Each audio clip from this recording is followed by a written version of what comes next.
Olá, amigos da Revolução Industrial Brasileira, tudo legal? Começando a segunda edição do Desenve Notícias de hoje, segunda-feira, 5 de abril, comigo, Fausto Oliveira.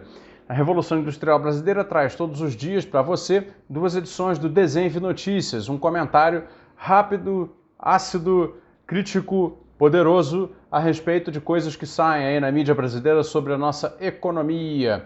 E hoje, a segunda edição vai trazer um comentário bastante crítico sobre um episódio vergonhoso da mídia econômica brasileira.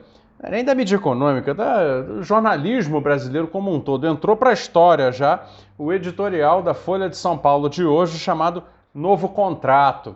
Vou explicar já por quê. Antes quero fazer a provocação à Folha de São Paulo. Fez jus àquela velha piada, vai renascer aquela velha piada, de chamar a Folha de São Paulo de Falha de São Paulo.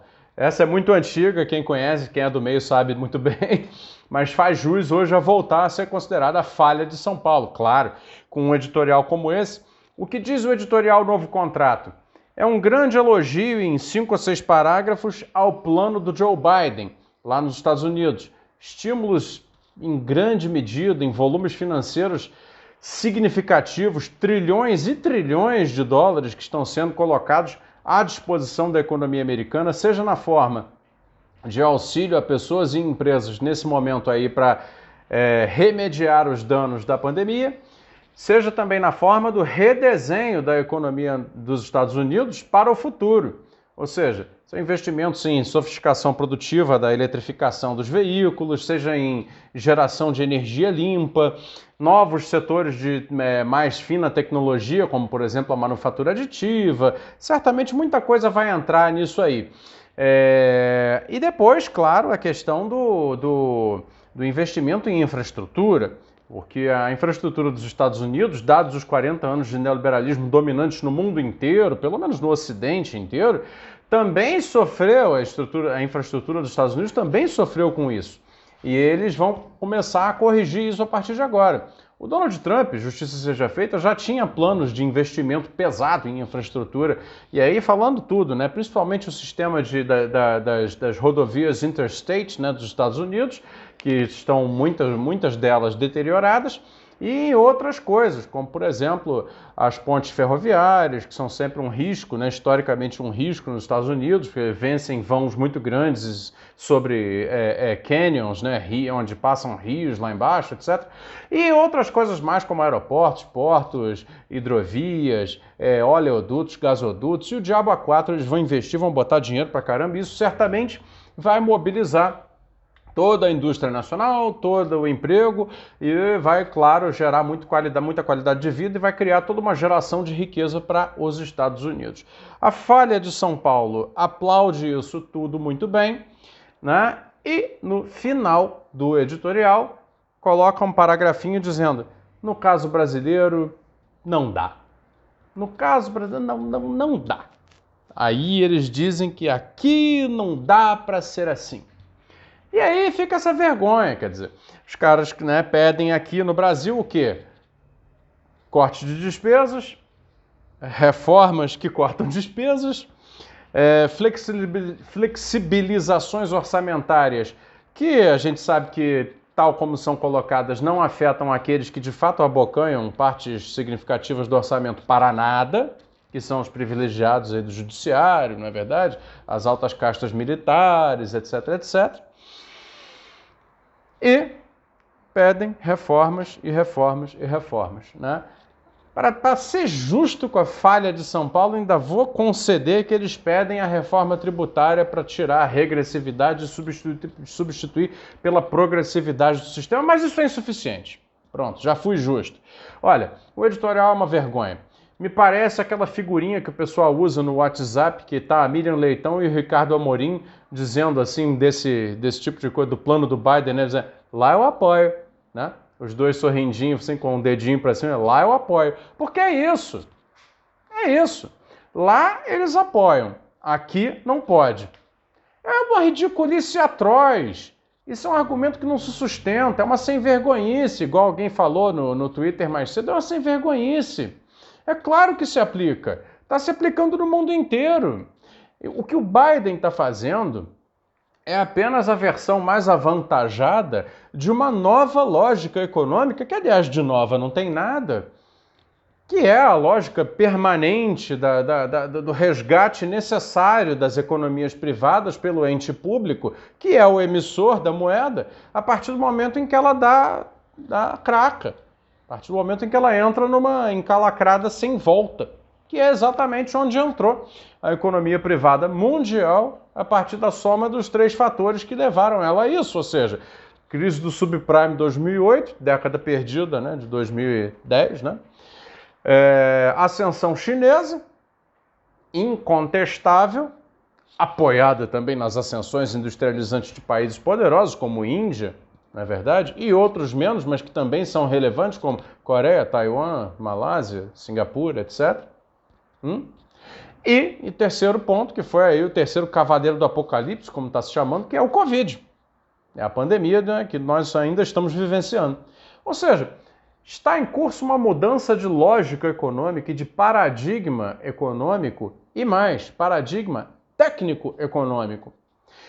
E sempre que há essas mudanças de paradigma técnico-econômico, costumeiramente em meio a crises como essa que nós estamos vivendo nesse momento, o jogo é esse, é uma reorganização da economia a partir do interesse dos Estados nacionais. E está acabado. Mas no Brasil não podem, não querem, não permitem. Por quê? Ora, muito simples, porque esse pessoal, sócios do mercado financeiro, como são os donos da grande imprensa brasileira, sócios do mercado financeiro, no meu curso lá, Jornalismo Econômico Fora da Caixa, eu falo isso com todas as letras e dou exemplos. Mas vou abrir aqui uma informação que, aliás, é pública, todo mundo deveria saber disso.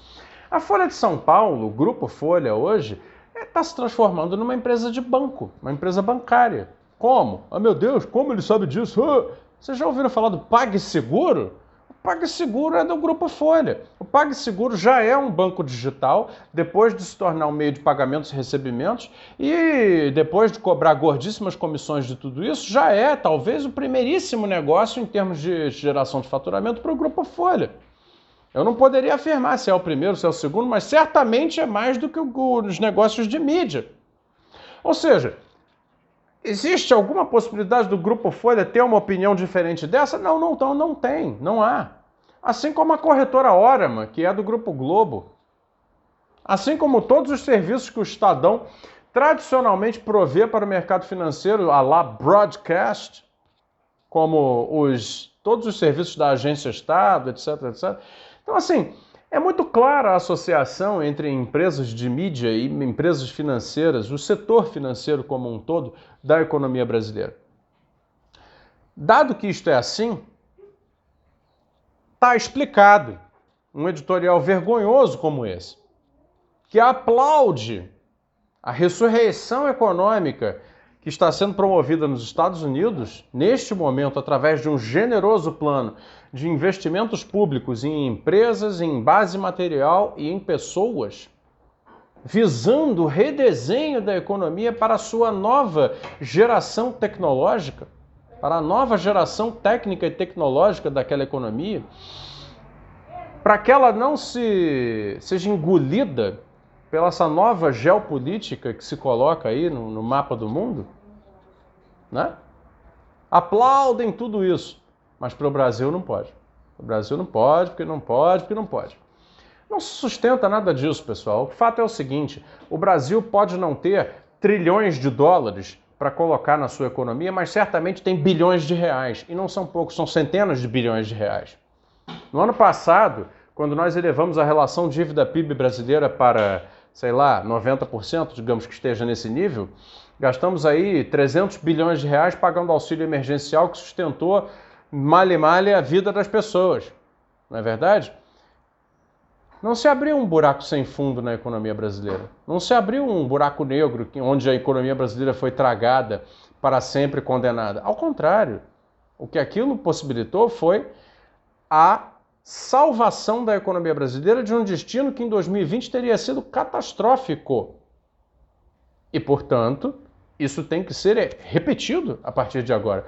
Mas de onde vem o dinheiro, pelo amor de Deus? O dinheiro de onde vem?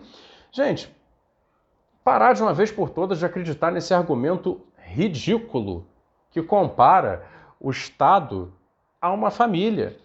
Não é assim que a banda toca. Essas coisas são incomparáveis, essa comparação não existe. Eu sei que jogam isso na sua cara para você ser levado a acreditar que o Estado, o dinheiro acabou, ou que o Estado não tem recursos para isso, ou que esses investimentos precisariam gerar arrecadação tributária, ou melhor, serem gerados através da arrecadação tributária. A arrecadação tributária faz gastos correntes. Os investimentos são feitos com outros mecanismos. E esses outros mecanismos existem. Quais são eles? Dívida, por exemplo, dívida interna, dívida de posse de brasileiros, assim como nos Estados Unidos é feito com dívida pública. Não importa se eles são os emissores da moeda mundial. Nesse caso, a dívida interna deles é toda em dólar, mas também os credores são americanos que trabalham com dólar. Para melhorar a nossa situação, os 370 ou 80 bilhões de dólares de reserva acumulada pelo Brasil, fora do Brasil, em dólares, ainda nos servem de anteparo para choques cambiais que poderiam advir desse paradigma de investimento por dívida e crescimento. O crescimento é o objetivo. O saneamento da conta pública é uma consequência do objetivo do crescimento. Ao se inverter essa lógica, o Brasil não só se autocondena a uma estagnação empobrecedora de longo prazo, como ainda se coloca como a grande ilha de Robinson Crusoe no mundo atual. No mundo! Porque é isso que nós estamos virando. Um caso único em que nós estamos aplicando ainda o regime que era consensual na virada dos 80 para os 90. Nós estamos pagando um mico, passando vergonha, infligindo na prática, não é nada de mico nem vergonha, estamos infligindo na prática sofrimento à sociedade brasileira agudo por dogma fiscal. Mas que vergonha! E aí, falha de São Paulo merece pagar pela vergonha que está promovendo nesse momento. De fazer coro e dizer que aqui não pode, aquilo que na verdade sempre pôde, pode continuar podendo, e na verdade é um dever de se fazer. Um dever. Separar as coisas e dizer, não, embora os gastos correntes brasileiros precisem ser racionalizados, concordo que precisem, é um absurdo que um desembargador de Estado, para proferir decisões ridículas, ganhe R$250 mil à base de penduricalho, concordo. Então que se racionalize este gasto público. Aí tudo bem. Ainda que seja necessário que o Brasil reforme seu sistema tributário para penalizar mais os mais ricos e menos os mais pobres, penalizar mais as atividades improdutivas e menos as atividades produtivas, também concordo. Pelo amor de Deus, isso não implica que o Brasil não deva fazer a outra parte do dever, que é endividar-se em moeda soberana para financiar o seu próprio crescimento. O crescimento é bom, o crescimento é necessário, o crescimento é saúde. A doença, a morte, é isso que nós estamos tendo aí agora. Então, que a Folha de São Paulo, eu espero, mas aspiro mais do que espero, como dizia lá o cara do livro A Utopia, Aspiro mais do que espero que ela mudasse, entendeu, de posição e pudesse dizer com todas as letras a verdade, que é o Brasil, tal como os Estados Unidos estão fazendo. Os Estados Unidos têm dívida PIB altíssima. Na época do pós-guerra, quando aplicou o mesmo programa para se recuperar, tinha dívida PIB acima de 150%. Pelo manual de economia, deveria ter ido para o buraco. Foi para o buraco? Não, teve um período dourado de crescimento. Então é isso. Esse é o Desenvolve Notícias, segunda edição. Fico por aqui, senão vou começar a me repetir demais. Agradeço a sua audiência, peço que você colabore com a Revolução Industrial Brasileira. Você encontra a maneira de fazer isso aqui embaixo na descrição do vídeo. Um abraço e até amanhã.